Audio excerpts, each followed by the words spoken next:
هدوا هدوا يا جماعة الخير، أنا عارف إنها والله مستحيل تحصل، يعني حتى ما فيها نسبة ذي، ما فيها نسبة، ولكن والله يا جماعة الرجال قال ما بيجدد، قال ما بيجدد.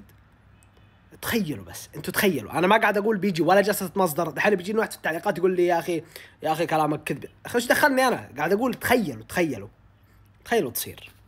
تخيلوا ميسي، اوسيمن، ورا باستوني، صفقات كذا تجي يا جماعة تكفون والله مستحيل هي أنا عارف، بس ولكن خلينا تخيلوا بس، يعني تخيلوا كذا أنت داخل كأس عالم، تمام؟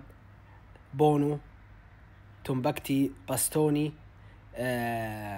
على اليسار طبعا سيبكم من الأظهرة، يعني أنا فاهم أن الأظهرة المفروض أنها تكون قوية جدا، ولكن أظهرة يعني نقول متعب الحربي يسار، على اليمين المفروض يكون كانسيلو، في نص الملعب نيفيز، وجنبه لاعب كمان محور، اوف يا جماعة، وقدام مثلا يكون سافيتش، تمام؟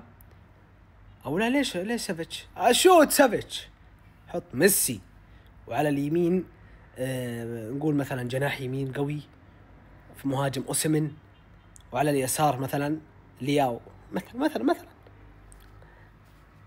مش نسويها في فيفا يا جماعه، اسويها في فيفا يا جماعه ونشوف نهزم مين. تتوقعوا اهزم مين؟ اهزم فريق الاساطير؟ تتوقعوا اهزمهم؟ بس بشكل عام يعني في تفاؤل حاليا، في جرعه تفاؤل. اغلب المصادر القويه جالسه تقول يا جماعه هدوا اعصابكم، ان شاء الله الموضوع بيكون احسن. انا ما اتكلم عن ميسي، اتكلم عن المدرب واللاعبين، وبشكل كبير ان شاء الله هم حاطين فكرهم على انزاجي، وان شاء الله تتم يا جماعه.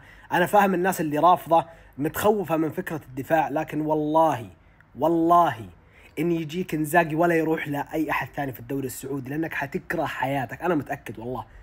واحد زي انزاجي حرام يروح من بين يدك، حرام، عشان مثلا واحد برتغالي، ما ابغى اقول كلمه ما هي كويسه يعني، فحرام انزاجي ان شاء الله يجي الهلال باذن الواحد الاحد، ويجي معاه كمان باستوني وراه واوسمن.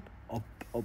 مع انه برونو احس اخباره جدا اختفت، انتم ملاحظين ان اخبار جدا اختفت، فشكلها كذا ما فيها. احس ان الماديات مع الهلال ما هي، مستحيل تقدر تخلص اوسمن، تقدر تخلص برونو، تقدر تخلص مع انزاجي، تقدر تخلص مع مستحيل يعني مبالغ جدا كبيرة. لكن نقول الله يوفق هلالنا يا رب، وان شاء الله الخيارات اللي فيها خير باذن الله الهلال انها تيجي ان شاء الله.